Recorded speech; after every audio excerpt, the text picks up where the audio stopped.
bienvenue sur la chaîne Mysticé Fibrae. Mysticé Fibrae, c'est ma chaîne, moi c'est Pauline, et je vous retrouve pour ce 16e jour de Vlogtober.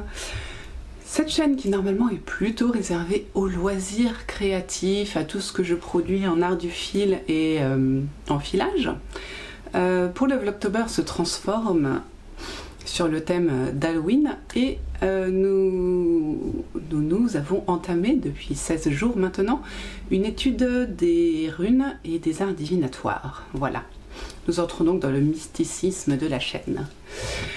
Donc comme chaque jour, nous allons regarder un petit peu l'almanach des sorcières, puis regarder une rune. J'ai eu une question, donc j'y répondrai. Et on a dit la rune et on va tirer une carte, voilà, comme chaque jour. Bah écoutez, on va y aller. Alors, on est dimanche du coup, tout midi même, dimanche midi, mais j'ai un léger torticolis, ce qui fait que je suis peut-être un peu moins vive que d'habitude et je vais peut-être faire moins de mouvements aussi que d'habitude.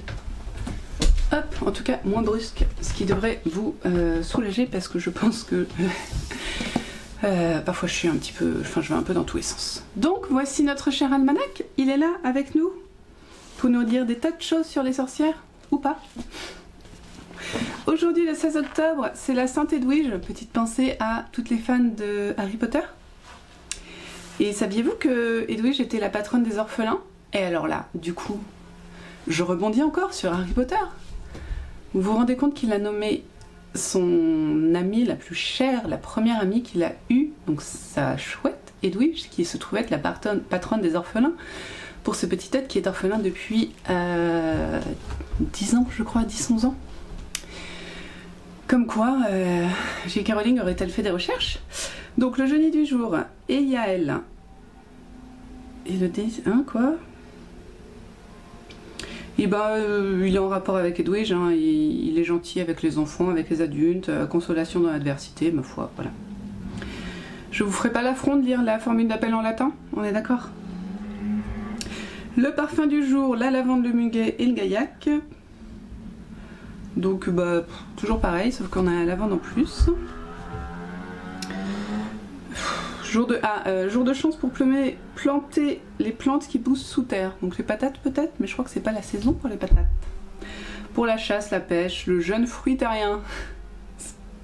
C'est un jour de chance pour manger des fruits. Vous êtes content? Ah, je rêve, c'est incroyable ce truc. La recette du jour, retrouver la santé, l'argent et l'amour. Il faut du ghee, de l'huile d'olive et de l'encens de Nazareth. Bah, je n'ai pas d'encens de Nazareth, alors nous arrêterons là.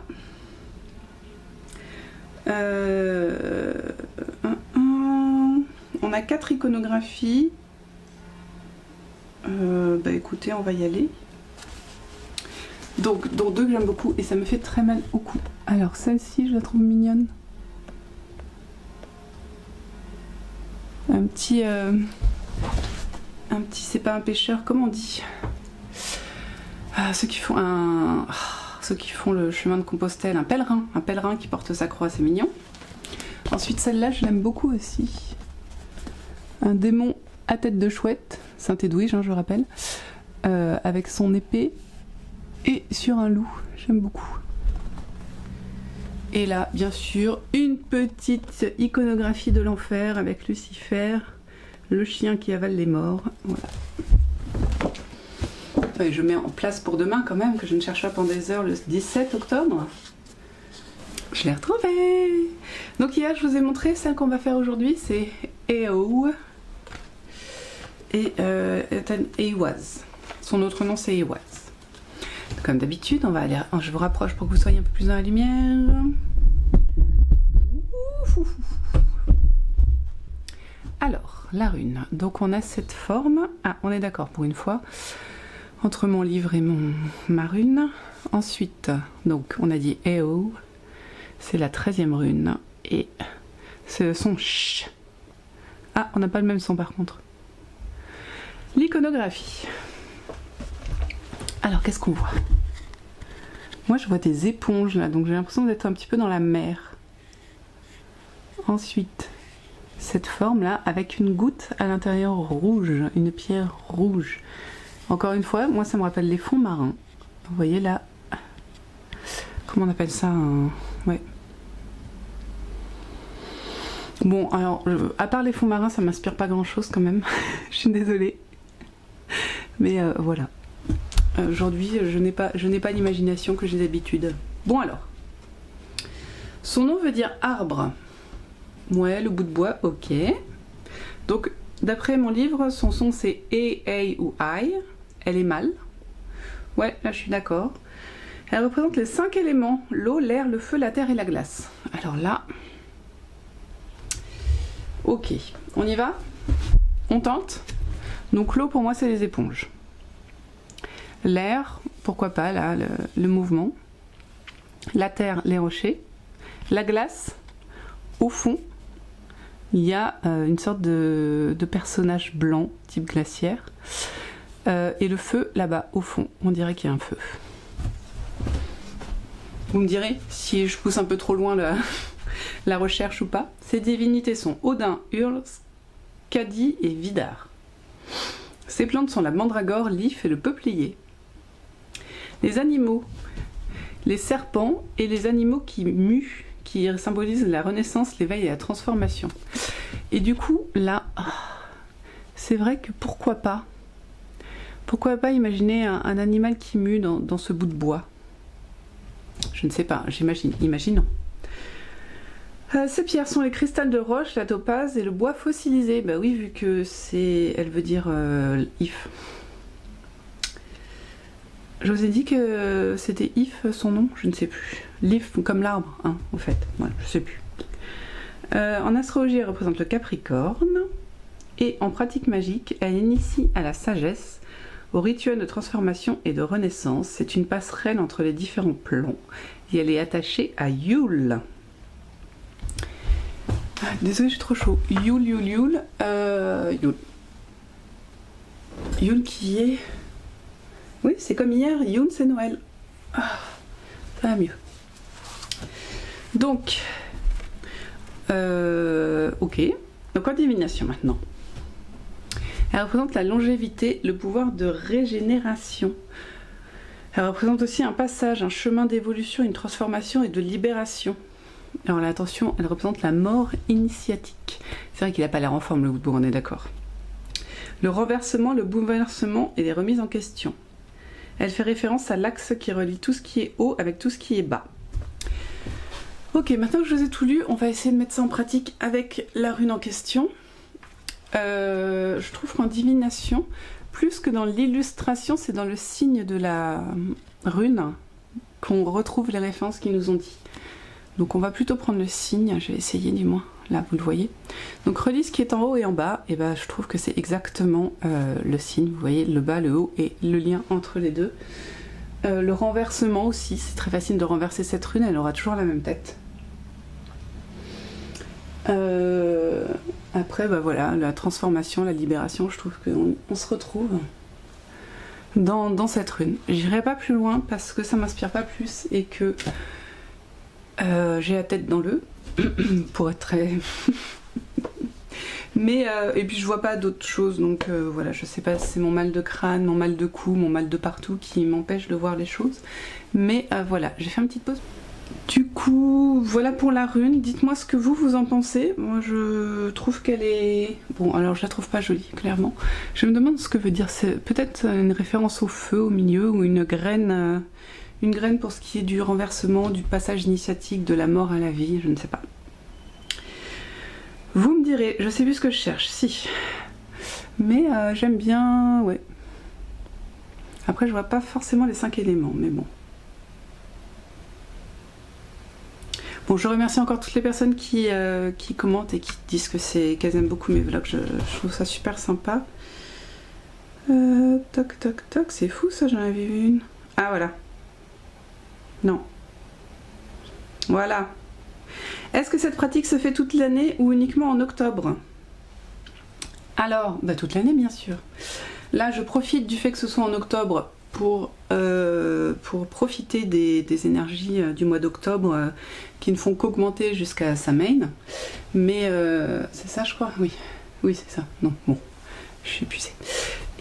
Mais du coup, oui, la pratique de la divination peut se faire toute l'année, toute la journée, toute la journée, ça devient long quoi.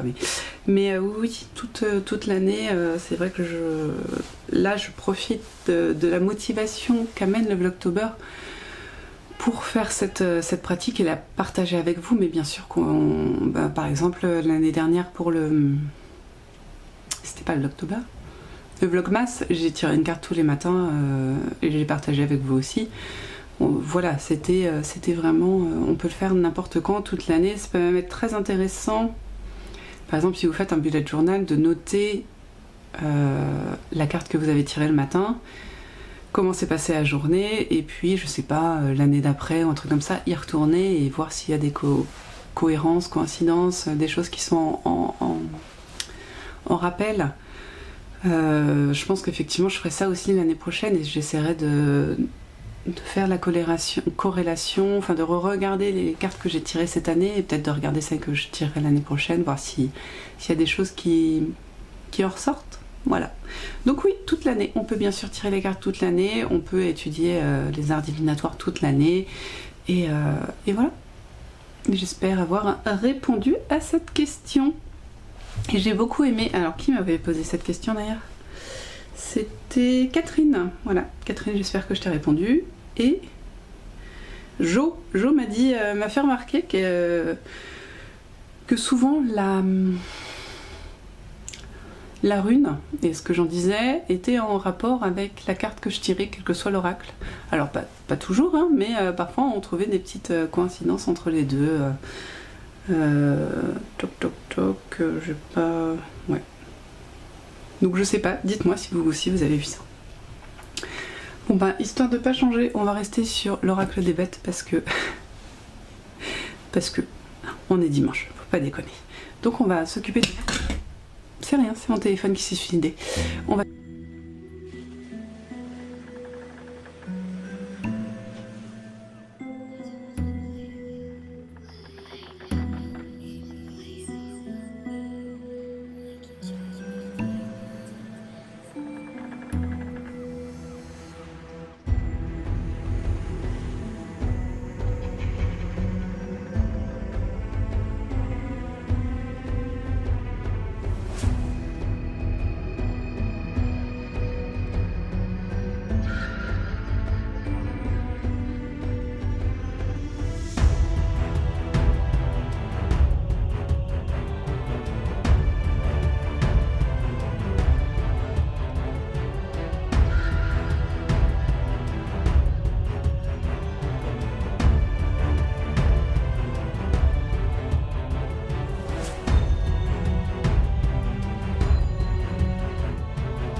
Un petit peu de ce bison. Alors c'est un animal que je connais assez peu, tout simplement parce qu'il n'est pas de nos contrées, on le voit uniquement dans les films américains, j'aurais tendance à dire, donc c'est vrai que voilà, je n'ai pas d'a priori, si ce n'est qu'il fait partie de la famille des bovidés, qui sont quand même pas réputés pour être super intelligents, quand même, un peu fonceur avec ses cornes. Je n'en ferai pas le rapport avec le taureau parce que là clairement le taureau je le mettrais dans un truc fonceur, pas beaucoup de réflexion, voilà, va droit au but. Ce bison je le vois pas comme ça. Ce bison, bien que j'ai dit que ce soit un type d'animal qui n'est pas réputé pour son intelligence, celui-ci dans ses yeux, bien qu'il soit rond et tout ça, et qu'il nous regarde droit devant, je trouve pas qu'il a l'air bête, clairement. Je trouve même qu'il a l'air d'avoir envie de nous parler, de nous communiquer un truc. J'ai l'impression qu'il va ouvrir la bouche pour me dire le message, quoi. Je sais pas ce que vous en dites, mais là, moi, je le vois qu'il me fixe, là. Il est un peu flippant, d'ailleurs, mais bon. Ensuite, cette couleur rouge m'inspire aussi. Pour moi, la couleur rouge, on va être sur du... quand même Ah, comment... J'arrive pas à trouver... Moi, je suis désolée. Ce que je viens de dire pour le taureau en fait, qui va quand même foncer. Une fois qu'il a dessiné un truc, il va y aller quoi. Hein. On va pas le faire changer de voie. C'est ça que me représente ce rouge. Après, pareil, cette petite couronne dans ses cheveux me montre du... Alors, on va pas être sur du pouvoir monarchique, mais j'ai l'impression qu'elle augmente la taille de sa tête et que donc ça réfère à quelque chose de l'ordre de l'intelligence, ouais. Avec sa petite barbiche, là je trouve qu'il fait un petit peu vieux sage. Donc vieux sage, mais qui sait exactement où il va et qui va pas dévier, et qui a vraiment quelque chose à nous dire, quoi. C'est franco, mais attention aux cornes. Attention aux cornes, elles peuvent être dangereuses. Voilà, donc je vais regarder ce que me dit le petit livret. C'est rigolo, parce que dans le texte, eux ils partent sur le bison et l'homme en fait. Donc je suis abondance, c'est-à-dire que par rapport aux Amérindiens qui chassaient le bison, qui s'en servaient pour absolument tout, c'est-à-dire ça allait de l'habitation aux vêtements, à la nourriture, aux parures, et ils parlent même du fait que ce soit un animal migrateur et qu'il allait vers le chasseur. Et c'est pas du tout par là que je suis allée moi. C'est aussi très très vrai, mais c'est pas du tout là où je suis allée. Donc voilà, c'est assez rigolo. Comme quoi, coucou, voilà, comme quoi, ah non, oui, comme quoi les interprétations, c'est... ça dépend du moment, ça dépend de la personne qui le fait, parce que jamais de la vie j'aurais pensé au bison par rapport à l'homme. En tout cas pas aujourd'hui, donc dites-moi vous enfin à quoi vous avez pensé en premier. Le fait que ce soit un animal qui vit en troupeau aussi a été noté dans le truc. Voilà, le Vlogtober est peut-être un petit peu plus court aujourd'hui, mais il n'empêche qu'il est là, et j'espère que vous aurez appris des choses sur la rune et peut-être l'oracle.